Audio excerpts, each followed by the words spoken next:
Is it hard to be fresh if you don't have money, or can you still pull it off? See, when I ain't had no money, I still had sauce.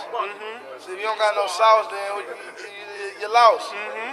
But you can also get lost in the sauce. Alrighty, so for today's video, I'm going to show you guys how to, at home, do a BJ on your car. If you thought that I meant anything else besides doing a brake job on your car, you have a dirty, dirty, dirty mind. Anyway, so let's get started. So before we start this BJ, I'm gonna go ahead and move the car over because you can see I don't have a lot of room right here to play. So I'm gonna push it over and I'm gonna do it just as if we were gonna do this at home. I'm not gonna put it on the lift. I'm not gonna use any special tools or nothing like that. I'm just gonna use a jack stand and just some wrenches. No power tools, nothing. I wanna make this video because a lot of people are at home, wanna replace their brakes. You're trying to do it on a budget, so you don't wanna pay a shop. And if you're trying to do it on a budget, you don't have a lift. So I'm gonna show you guys how to do it at home. We're gonna jack this car up. We're gonna do the brakes just as if we were at home. So let's go. So first thing we need to do is loosen up those bolts. When you're not using an impact, if you try to lift it up, the tire will move with it. So you have it on the ground. Go ahead and grab a big enough ratchet. It's gonna be a 19. You can just use a normal 19mm socket, or you can get this one. This is so it'll protect your rims. It's got like a plastic coating over it, but that is not necessary because this is also a hubcap, so you don't got to really worry about scratching these. So what I'm going to go ahead and do is I'm just going to loosen them since it's not already on the ground. I'm just going to loosen these up, and then we'll go from there. Now that those are loose, you want to go ahead and grab a jack.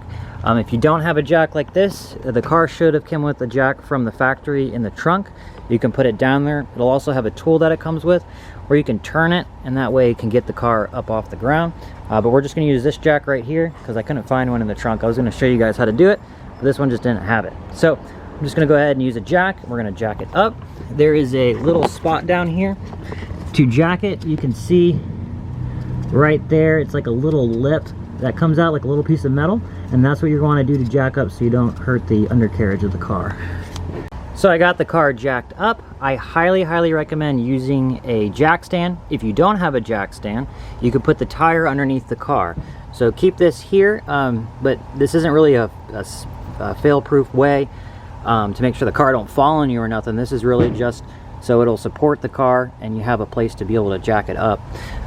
These pumps can fail, and if you're underneath there and it fails, you're kind of SOL. So put a tire underneath it at least, or you can put a brick, anything that has some type of height. That way it's not sitting completely on the ground if that hydraulic pump does give out. So that's a good alternative you can use. Now it's time to get on to the brakes. All right, so the next part is probably going to be the most trickiest part of doing a brake job. Everything else is going to be pretty straightforward and real easy. This is the only thing that can get kind of difficult. You'll see you have these two screws here, and you'll see that they're Phillips head. You want to make sure that you get the right Phillips head. If you don't, you will strip those out real fast, especially if these have been on for a while. You're going to have a lot of rust and buildup, heating up, getting cold, and they will stick in there. So make sure that you do have the right Phillips head. You want to make sure it's a big bulky one. I think this is a number 2 if I'm not mistaken, but you'll know once you put it in there if there's room to play, then that's not going to be it. Also, when you have them in there, you're going to want to hit on the back of your screw. If it doesn't just come out when you're trying to, or the back of your screwdriver, if you try to turn it and it's not moving very well, these are actually pretty easy, which we're in luck. I can see I'm already turning them. If they don't, what you're going to want to do is put it here and get a hammer, hit on the back of it with a hammer. It'll break up that stuff on the inside, make it a lot easier to turn. Also, if all else fails, if you try to get these out and you did that, hammer it on it, and it's just completely stripped, what you're going to want to go ahead and do is get a grinder. You can grind because you're not going to be reusing these rotors, or if you're going to be cutting them, you're going to mess them up a little bit. But if you are planning on throwing these away, just get a grinder. You can grind right across, and you'll be able to get a flathead in there. Makes it a little bit easier. You can do the same on this. You can see these aren't in the best shape. Looks like somebody has pulled on them before. They look like they're pretty loose. So see this one. Oh, this one's loose too. We got super lucky. Usually you gotta work with these a little bit, but go ahead and take these out. Also, you never want to put screws in here. You always want to put these bolts back in. If you lose them, just put nothing in. It's better than putting a screw in there. If you put a bolt in there and it has a little bit of lip on it, it'll actually vibrate and then loosen up your lug nuts. I've actually seen that happen. I saw somebody in Colorado, their whole tire just came off, and once we saw that they had bolts there, and we knew exactly what the problem was. But anyways, go ahead and get these little bolts out, and we'll move to the next step. Now we're going to go ahead and start with taking the caliper off. You're going to see you have a 14mm bolt up here. You're also going to have a 14mm bolt down here. It's easiest if you turn the wheel a little bit. That way you can get some leverage with your breaker bar or with your ratchet. And you just want to go here and you go ahead and loosen these. And this is going to come right off. Bam! Now that the caliper is off, it would be a good idea to get a zip tie or a coat hanger, and you can lift this up through here and you can hang it right here on the control arm. You don't want to remove this bolt, because if you do, then you have to bleed the brakes and go through that whole process. We don't want to have to do more work than we need to. So we're going to go ahead and put this to the side. Now that we got this off, the caliper, we can go ahead and take off the bracket. So if you see back here, you'll see you got a 17mm bolt there, and you'll have another 17mm bolt here on the top as well. So we're going to go ahead and get those two out. The bracket is off. There's a trick to get these rotors off. This one's really easy. I was hoping this was kind of going to be difficult, so that way I could show you guys all the problems, but I just showed you guys the solutions to fix it if you do have the problem. So if this is on here and it is stuck on here, you don't want to hit this with a hammer. Well, you're not going to be reusing it anyways. Hitting this with a hammer is not really going to help. They put these two bolts here on purpose. That way you can put pressure on it, or these two threads here. So just get a normal 10mm bolt. You can put it in here and just start screwing it down, screwing it down, screwing it down. This side will end up popping up because the pressure from the screw will be pushing down on it. And you just do the same thing to the other side, and that whole thing will just come straight out. It makes it super, super easy peasy, lemon squeezy. But this one just came straight off, so we can just remove it. Let's see if I can do it with one hand. Bam. And that is off. Now we got to go ahead and start with our new parts. Alright, so I just went ahead and unboxed our new rotors. You can see there's already some dirt on it. It's got some particles that it comes on from the factory. You would think that you would just spray this with brake cleaner. But the reason you don't want to use brake cleaner to clean them is because it will actually absorb inside the rotor. You actually want to use soap and water. If you're taking your ASE certification test for brakes, that's actually one of the questions it asks you, and it's a trick question. It'll say, how are you supposed to clean brakes? It'll say brake cleaner. It's not going to be brake cleaner. It's going to be soap and water, and that's because soap and water, it will expel, it'll go away from it. Brake cleaner is going to actually absorb it into the rotor. So just go ahead and get some soap and water and go ahead and clean her all up. So we got our rotor on. I just went ahead and put those screws back in place. Next thing we're going to do is we are going to compress our caliper. So you can see here, this caliper is sticking out a bit farther than it should to be able to go all the way down, and that's because these old brake pads are super worn. Actually, wow, that one's cracked. Super bad. So when your brakes start to wear away, that piston's going to come farther out and stay out. So what you got to do is you got to compress this in.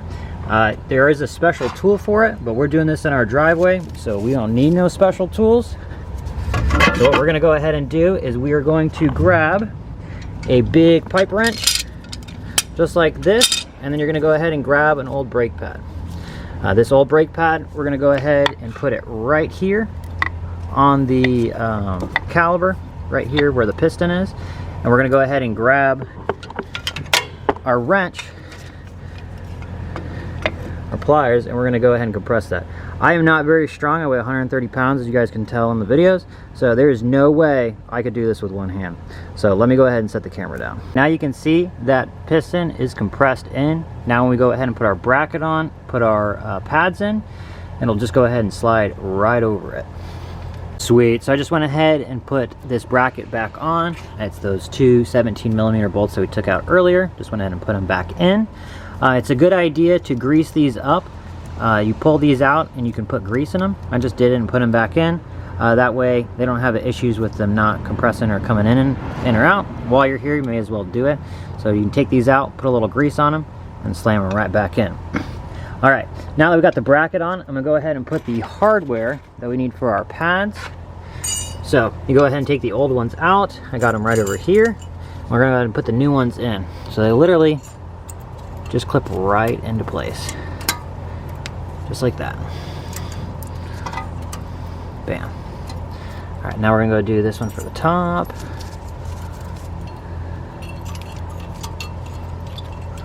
Oops. Upside down. Bam. Alright, those are on. Now we just need to go ahead and slide our pads in. You're gonna see one of them is gonna have like a little prong on it. This one right here. That one's gonna be in the back. Reason it's gonna be in the back is because there's a bracket up here and it will hit it. So this is the pad. That's gonna be facing down. You're gonna go ahead and just put her right back here. Now that our pads are nice and in place, go ahead and get the caliper put back on. So we're gonna slide this back on, and we're gonna go ahead and put those 14mm bolts back in place. Awesome, so we are finished with this side, and now we just need to go ahead and get the tire put back on. What you're gonna wanna do is get the tire on, go ahead and get it finger tight with the lug nuts. Then once it's down on the ground, you're gonna wanna tighten it because it'll be the same thing. That way it doesn't spin. Sweet, now that this side is complete, I'm gonna go ahead and do the other side. I won't bore you guys with that process because it's literally the same exact thing that I did over here. So let me go ahead and do that real fast. Now both sides are finished, both of our brakes are done. This next step is extremely important.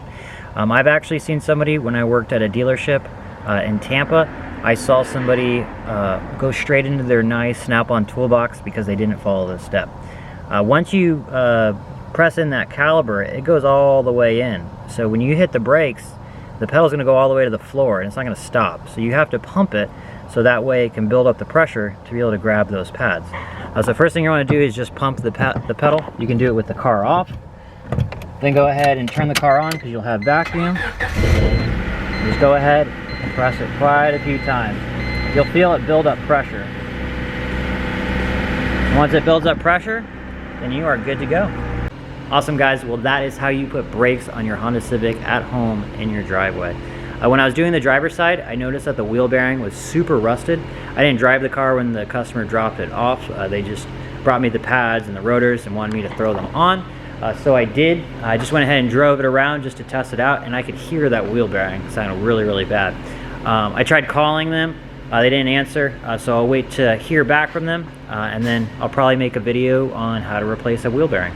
So as always guys, thank you for hanging in there with us. Thank you for coming through with us with everything, the drama, everything aside. I love you guys. You guys are awesome.